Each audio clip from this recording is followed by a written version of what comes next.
நாம் இன்றைக்கி பார்க்க போகிறது டாப் 4 சாக்லேட் ரெசிபீஸில் பார்ட் 3 பார்க்க போகிறோம். முதல்ல சாக்லேட் பர்பன் பிஸ்கட்ஸ் எப்படி பண்ணுறதுன்னு பார்க்கலாம். ரொம்ப சிம்பிளாக பண்ணிடலாம். இப்போ நம்ம ப்ரெஷர் குக்கரை 15 நிமிஷம் மீடியம் ஃப்ளேமில் ப்ரீ ஹீட் பண்ணணும். கேஸ்கட்டும் விசில் இருக்கக்கூடாது. இதுக்கப்புறம் 1/3 கப் பட்டர் எடுத்துக்கலாம். அதாவது 80 கிராம் பட்டர் எடுத்துக்கலாம். நல்லா ஃப்ளஃபியாக இருக்கிற அளவுக்கு நம்ம பீட் பண்ணணும். இதுக்கப்புறம் பவுடர் சுகர் 1/3 கப் எடுத்துக்கலாம். சேம் அமௌண்ட் நம்ம போடுறோம். 80 கிராம் அப்படின்னா இது 80 கிராம் பவுடர் சுகர் போடுறோம். நீங்கள் தேவைப்பட்டால் ப்ரௌன் சுகர் கூட போட்டு பண்ணிக்கலாம். இது பார்த்திங்கன்னா அந்த சுகரும் பட்டரும் நல்லா மிக்ஸ் ஆகி நல்லா ஃப்ளஃபியாக வரணும். அதுதான் பேசிக். ஸோ இதுக்கப்புறமா நான் கோதுமை மாவில் தான் பண்ண போகிறேன். 3/4 கப் கோதுமை மாவு போட்டுட்டு 3 டேபிள் ஸ்பூன் கொக்கோ பவுடர், இதுக்கப்புறம் இன்ஸ்டன்ட் காஃபி பவுடர் போடுறேன் 1.5 டேபிள் ஸ்பூன். இதெல்லாத்தையும் சேர்த்து நம்ம அந்த பட்டரோட நல்லா மிக்ஸ் பண்ணலாம். பட்டர் பிடிக்காதவங்க நீங்கள் ஆயில் ஊற்றிக்கலாம். இதுக்கப்புறம் பால் கொஞ்சமாக ஊற்றிட்டு நம்ம நல்ல டோ மாதிரி கொண்டு வரணும், சாஃப்டான டோ. இன்னொரு விஷயம் என்னென்னா, இதை பார்த்தீங்கன்னா நம்ம குக்கீஸ் எப்போவுமே பண்ணும்போது நம்ம பிசையக்கூடாது. சப்பாத்தி மாவு மாதிரி பிடிச்சி விட்டு நம்ம டோ கொண்டு வரணும். ஸோ இந்த மாதிரி டோ இருந்தால் தான் என்ன ஆகும் அப்படின்னா க்ளூட்டன் டெவலப் ஆகாது. க்ளூட்டன் டெவலப் ஆகிட்டால் குக்கீஸ் ஹார்ட் ஆகிடும். ஸோ அதனால் நீங்கள் ரொம்ப அதை பிசைஞ்சிட்டே இருக்க வேணாம். ஒரு பட்டர் ஷீட் மேலே வச்சுட்டு பார்த்தீங்கன்னா ஓரளவுக்கு திக்கான ஒரு ஷீட் மாதிரி நம்ம பண்ணிக்கணும். ஸோ ரொம்ப தின்னாக வேணாம், ஓரளவுக்கு திக்காக இருக்கணும். ஸோ பாருங்கள், இப்போ நம்ம எட்ஜஸை ரிமூவ் பண்ணிக்கிறோம். இதெல்லாம் எதுக்காக அப்படின்னா அதை ஷேப் பண்ணுறதுக்காக. திரும்ப நம்ம அந்த எட்ஜஸை திரும்ப டோ மாதிரி பண்ணி திரும்ப இது மாதிரி கட் பண்ண போகிறோம். ஸோ அதை தூக்கி எல்லாம் போட்டுற மாட்டோம். ஒரு ரெக்டாங்குலர் ஷேப்பில் பண்ணிக்கோங்க. ஸோ பாருங்கள் இப்படி. அதுக்கப்புறம் அதில் ஹோல்ஸ் போட்டுடலாம். எதுக்காகனா அந்த குக்கீஸ் உப்பாமல் வர்றதுக்காக. இன்னொரு விஷயம், இதுக்கு நடுவில் க்ரீம் வேணும்னா நீங்கள் கொக்கோ பவுடர் சுகர், கொஞ்சம் பட்டர், அதுக்கப்புறம் லைட்டாக பால் ஊற்றிட்டிங்கன்னா அந்த க்ரீம் நல்லா திக்காக ரெடி ஆகிடும். அதை கூட இதனோட மிடில் வச்சுக்கலாம். ஸோ நான் கூடிய சீக்கிரமாக அந்த ரெசிபியும் நான் வீடியோ போடுறேன். ஸோ நீங்கள் ஒரு டூத் பிக் இருந்ததுனாவோ இல்லை அப்படின்னா ஏதாவது பனியார கம்பி இருந்ததுனாவோ இது மாதிரி சின்ன ஹோல்ஸாக போட்டுக்கலாம். பார்க்குறதுக்கும் அழகாக இருக்கும். இன்னொன்று அந்த ஷேப்பும் பார்த்திங்கன்னா நல்லாயிருக்கும். பேக் பண்ணும்போது கிறிஸ்பியாக இருக்கும். ஸோ இதை நம்ம ப்ரெஷர் குக்கரில் தான் பண்ண போகிறோம். நீங்கள் அவன்லேயும் பண்ணலாம். 180 டிகிரியில் ஒரு 15 மினிட்ஸ் பண்ணலாம். இப்போ நான் க்ரீஸ் பண்ணி வச்சுருக்கேன் ஒரு பிளேட்டில். பட்டர் இல்லைனா ஆயில் ஊற்றிட்டு மாவு போட்டுட்டு நல்லா ஸ்ப்ரிங்கிள் பண்ணிவிட்டு நான் ரெடி பண்ணி வச்சுட்டேன். அது மேலே வச்சுக்கலாம். நீங்கள் அவனை 10 மினிட்ஸ் 250 டிகிரியில் ப்ரீ ஹீட் பண்ணிவிட்டு ஒரு 15 to 20 மினிட்ஸ் பேக் பண்ணிங்கன்னா 180 டிகிரியில் பர்ஃபெக்டாக ரெடி ஆகிடும். இப்போ நான் ப்ரெஷர் குக்கரில் வைக்க போகிறேன். ப்ரீ ஹீட் பண்ண ப்ரெஷர் குக்கர். ஸோ இதில் வச்சதுக்கப்புறமா 25 மினிட்ஸ் மீடியம் ஃப்ளேமில் பண்ணுங்கள். ஸோ மீடியம் ஃப்ளேமில் பண்ணதுக்கப்புறமா இது பாருங்கள் எப்படி இருக்குதுன்னு சொல்லிட்டு ரொம்ப பர்ஃபெக்டாக ரெடி ஆகிடுச்சு. ஒரு 10 நிமிஷம் அப்படியே ஆற விட்டுறலாம். ஆறுனதுக்கப்புறம் நல்லா கிறிஸ்பியாக க்ரன்ச்சியாக இருக்கும். நீங்கள் பார்த்தீங்கன்னா இதே மெத்தட் நீங்கள் பேன்லேயும் பண்ணலாம். ஸோ சேம் 25 மினிட்ஸ் தான் பேக் பண்ணுறதுக்கு. ஸோ நமக்கு பர்ஃபெக்டான பர்பன் காஃபி பிஸ்கட்ஸ் நமக்கு ரெடி ஆகிடுச்சு. நான் சொன்ன மாதிரி இதுக்கிடையில் க்ரீம் வச்சு கூட நீங்கள் பண்ணலாம்.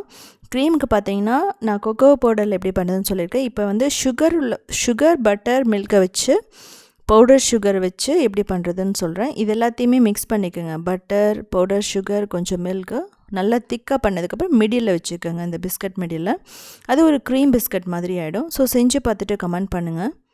இதுக்கப்புறம் நம்ம பார்க்க போகிறது பார்த்திங்கன்னா ரொம்ப சிம்பிளான பனானா சாக்லேட் ஐஸ்கிரீம் எப்படி பண்ணுறதுன்னு பார்க்கலாம். எக் இல்லாமல்.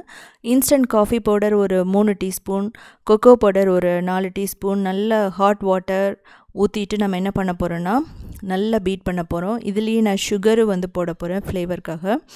ஒரு 1/2 கப் சாக்லேட் சிப்ஸ் நம்ம போட்டுக்கலாம். இல்லைனா டார்க் சாக்லேட்டை நீங்கள் நல்லா துருவி போட்டுக்கலாம். இப்போ ஃப்ரோசன் பனானா 7லேருந்து 8. நான் ஏற்கனவே ஃப்ரிட்ஜில் ஒரு 2-3 பனானா கட் பண்ணி வச்சுட்டேன். இதில் சுகர் போட்டு நல்லா அரைக்க போகிறேன். ஸோ நல்ல குவாலிட்டியான மிக்ஸி ஜாராக இருந்தால் நல்லாயிருக்கும். பாருங்கள் இந்த அளவுக்கு திக்காக வந்துடுச்சு. இப்போ கண்டென்ஸ்ட் மில்க் ஒரு 1/2 டின் நான் ஊற்றுறேன். இதுக்கப்புறம் நம்ம ரெடி பண்ணி வச்சுருந்த அந்த சாக்லேட் மிக்சர் ஊற்றிட்டு நம்ம நல்லா ஸ்மூத்தாக வர வரைக்கும் அரைக்க போகிறோம். ஸோ பாருங்கள் நல்லா ரெடி ஆகிடுச்சு.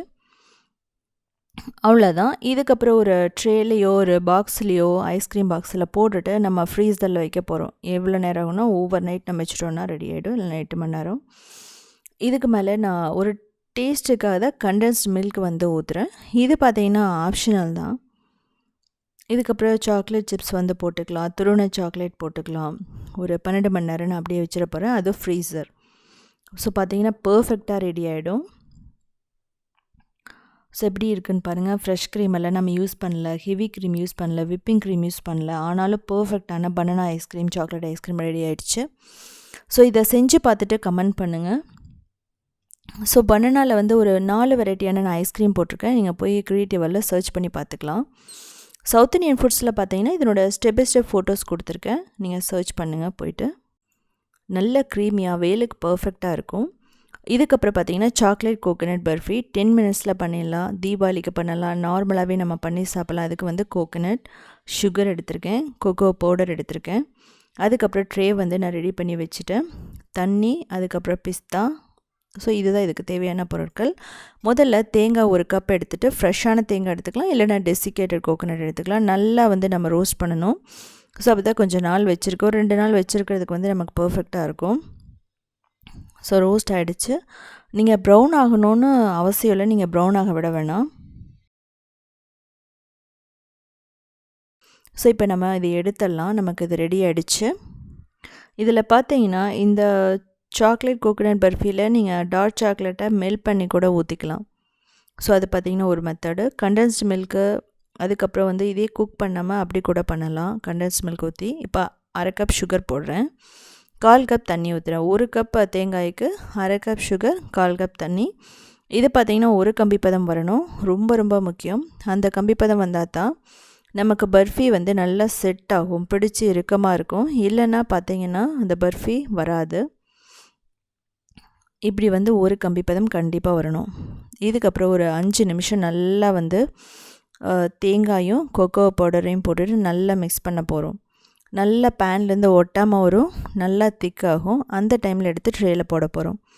இப்போது நம்ம ரோஸ்ட் பண்ண தேங்காயை போட்டுக்கலாம்.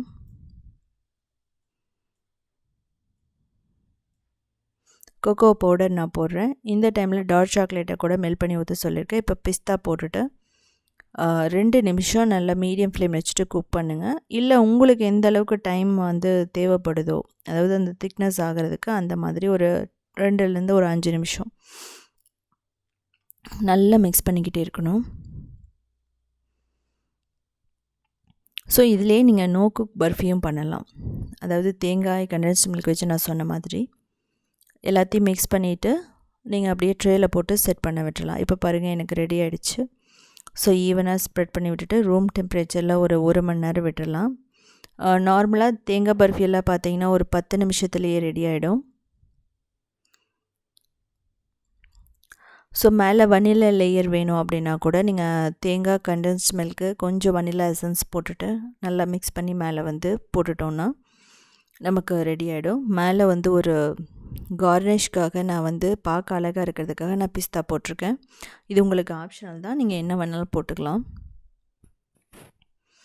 ஸோ நான் ஏற்கனவே வந்து பார்த்தீங்கன்னா தேங்காய் பர்ஃபி வந்து ஒரு 5 விதமான தேங்காய் பர்ஃபி போட்டிருக்கேன். ஒன்று வெல்லத்தில் போட்டிருக்கேன், அதுக்கப்புறம் வந்து பார்த்திங்கன்னா நார்மல் தேங்காய் பர்ஃபி ரோஸில் வந்து நான் போட்டிருக்கேன்.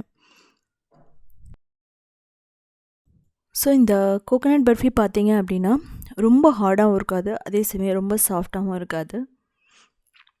ஸோ ரொம்ப பர்ஃபெக்டான கன்சிஸ்டன்சியில் இருக்கும். ஸோ டேஸ்ட்டை பார்த்திங்கன்னா தேங்காவோட சாக்லேட் சேரும்போது ரொம்ப நல்லாயிருக்கும். ஸோ இப்போ நம்ம செட் ஆகிடுச்சு, நம்ம இப்போ எடுத்து கட் பண்ண போகிறோம். ஸோ இதுக்கு மேலே வந்து நீங்கள் 2 லேயர் வேணும்னா, இன்ஸ்டண்ட்டாக வேணும்னா நீங்கள் ஒயிட் சாக்லேட்டை கூட மெல்ட் பண்ணி ஊற்றிக்கலாம். ஸோ நான் எட்ஜஸை வந்து ரிமூவ் பண்ணுறேன், நீங்கள் இதெல்லாம் கூட ரிமூவ் பண்ணணும்னு அவசியம் இல்லை.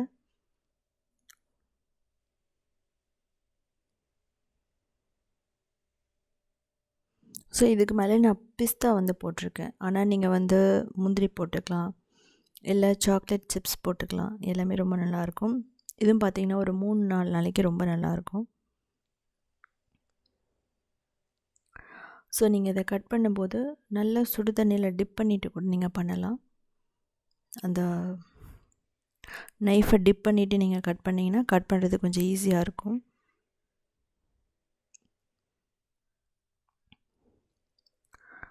ஸோ இதுலேயே கொஞ்சம் இன்ஸ்டன்ட் காஃபி பவுடர் போட்டிங்க அப்படின்னா கோகனட் காஃபி பர்ஃபி ஆகிடும். ஸோ பாருங்கள் எப்படி இருக்குன்னு சொல்லிட்டு. ஸோ இது பார்த்திங்கன்னா தேங்காய் பர்ஃபி எப்படி செஞ்சாலுமே ரொம்ப ஹார்ட் ஆகாது. ஸோ பர்ஃபெக்டான அந்த ஜூஸியாக இருக்கும்.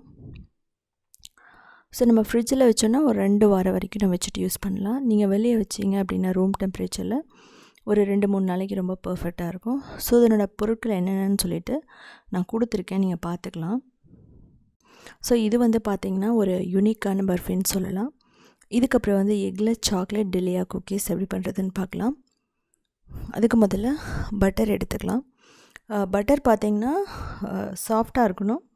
அதே சமயம் வந்து பட்டர் மெல்ட் ஆகக்கூடாது, அந்த மாதிரி பார்த்துக்கோங்க. இந்த குக்கீஸில் பார்த்திங்கன்னா ரொம்ப ரொம்ப ரொம்ப லைட்டாக இருக்கும். ஸோ நல்லா பீட் பண்ணதுக்கப்புறமா நான் பவுடர் சுகர் போடுறேன். ஒரு 1/3 cup powder sugar, 1/3 cup butter எடுத்துக்கலாம். அதாவது 80 கிராம் பட்டர். நல்லா வந்து இதை மிக்ஸ் பண்ணணும். அதுக்குன்னு சொல்லிவிட்டு ரொம்ப நேரம் மிக்ஸ் பண்ணிகிட்டே இருக்காதீங்க. ஸோ இதில் வந்து பவுடர் சுகர் இல்லாமல் ப்ரௌன் சுகர் போடலாம், வெல்லம் போட்டு பண்ணலாம். ஸோ எல்லாமே பார்த்திங்கன்னா ரொம்ப நல்லாயிருக்கும். இப்போ நமக்கு ரெடி ஆகிடுச்சு. உங்களுக்கு பட்டர் பிடிக்கல அப்படிங்கிற சமயத்தில் நீங்கள் ஆயில் யூஸ் பண்ணிக்கலாம். சன்ஃப்ளவர் ஆயில் பார்த்திங்கன்னா ரொம்ப நல்லாயிருக்கும் இதுக்கு. ஸோ நமக்கு பர்ஃபெக்டாக ரெடி ஆகிடுச்சு. இப்போ பார்த்திங்கன்னா அது வந்து நல்லா ஃப்ளஃபியாக இருக்குது, லைட் க்ரீம் கலரில் இருக்குது. ஸோ இப்போ நம்ம வந்து மாவு போட்டு மிக்ஸ் பண்ண போகிறோம். குக்கீஸில் வந்து பார்த்திங்கன்னா ரொம்ப முக்கியமானது என்னென்னா, நம்ம மாவு போட்டுட்டு ரொம்ப நேரம் பிசையக்கூடாது. இப்போ 3/4 கப் மாவு போட்டுட்டு 3 table spoon cocoa powder, cornflour 1 table spoon போட்டிருக்கேன். நீங்கள் வந்து மைதா போட்டிருக்கேன் நான். ஸோ நீங்கள் வந்து மைதா இல்லாமல் கோதுமை மாவு கூட போட்டுக்கலாம். முதல்ல நல்லா மிக்ஸ் பண்ணுங்கள். அதுக்கப்புறமா கையில் மிக்ஸ் பண்ணிவிட்டு தேவைப்பட்டால் கொஞ்சம் கொஞ்சமாக வந்து பால் ஊற்றிட்டு நம்ம மிக்ஸ் பண்ணணும். ஸோ பால் ஊற்றிட்டு மிக்ஸ் பண்ணும்போது ஓரளவுக்கு நல்லா சாஃப்டாக வரும். அந்த டைமில் நம்ம வந்து குக்கீஸை வந்து நம்ம பேக்கிங் ட்ரே மேலே பிழிஞ்சு விட்டுறலாம். இது பார்த்திங்கன்னா ப்ரெஷர் குக்கர்லேயும் பண்ணலாம், அவன்லேயும் பண்ணலாம்.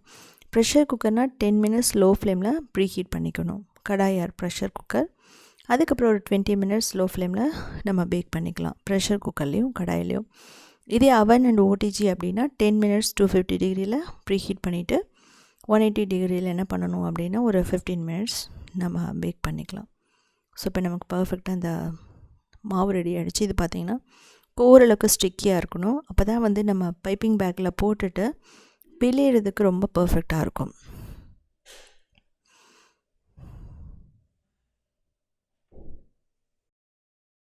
ஸோ இப்போ நமக்கு இது ரெடி ஆகிடுச்சு. இப்போ நான் 2D பைப்பிங் டிப் எடுத்திருக்கேன்.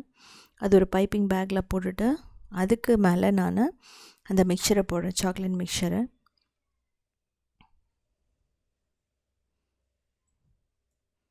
ஸோ ஓரளவுக்கு வந்துருச்சு. இதுக்கப்புறம் ஷேப் பண்ணிக்கலாம். ஸோ இதை ஷேப் பண்ணதுக்கப்புறமா ரொம்ப ஒரு முக்கியமான டிப் என்னென்னா, இது ஃப்ளாட் ஆகாமல் இருக்கிறதுக்காக இது ஒரு ரூம் டெம்பரேச்சர் நீங்கள் என்ன பண்ணுங்கன்னா, நல்லா ஃபேன் காற்றுல ஒரு அரை மணி நேரம் அப்படியே விட்டுருங்க. அப்போ தான் வந்து பார்த்திங்கன்னா அந்த ஷேப் வந்து அப்படியே இருக்கும். நான் உடனே பண்ணதுனால கொஞ்சம் ஃப்ளாட் ஆகிடுச்சு. ஸோ அதை அவாய்ட் பண்ணணும் அப்படின்னா நீங்கள் முக்கியமானது இப்படி பிழிஞ்சு விட்டதுக்கப்புறம் ஃபேன் காற்றுல ஒரு 30 நிமிஷம் விட்டுருங்க. இல்லை அப்படின்னா ரொம்ப ரொம்ப ரொம்ப ரொம்ப ஈஸியான இன்னொரு ஸ்டெப் என்ன, ஃப்ரீசரில் ஒரு 25 மினிட்ஸ் இல்லைன்னா நார்மல் ஃப்ரிட்ஜில் வந்து ஒரு 1 hour விட்டுட்டிங்க அப்படின்னா இந்த குக்கீஸ் வந்து இதே ஷேப்பில் இருக்கும். நான் வந்து இம்மீடியட்டாக வந்து நான் அவனில் வச்சுட்டதுனால ஃப்ளாட் ஆகிடுச்சு. ஸோ அதை அவாய்ட் பண்ணணும் அப்படின்னா ஸோ இந்த 2 டிப்பையுமே நீங்கள் ஃபாலோ பண்ணிங்கன்னா இந்த குக்கீஸ் இதே மாதிரியே இருக்கும். ஸோ இதுலேயே நீங்கள் சுகர் இல்லாமல் கண்டன்ஸ்ட் மில்க்லேயும் நீங்கள் பண்ணலாம். ஸோ அதை மட்டும் ரொம்ப முக்கியமானது நீங்கள் பார்த்துக்கணும். நான் ஃப்ரிட்ஜில் வைக்காமல் விட்டுட்டேன், ஃபேன் காற்றுல வைக்காமல் விட்டதுனால சடனாக ஃப்ளாட் ஆகிடுச்சு. ஸோ அதை அவாய்ட் பண்ணிக்கோங்க நீங்கள்.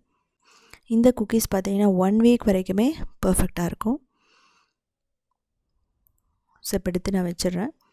அதே மாதிரி 10 மினிட்ஸ் 250ல் ப்ரீ ஹீட் பண்ணதுக்கப்புறமா நான் இதில் வந்து வைக்கிறேன். 15 மினிட்ஸ் 170ல் எடுத்துக்கலாம். ஸோ இதை ஆற வச்சுட்டு ஏர்டைட் கண்டெய்னரில் போட்டுக்கலாம்.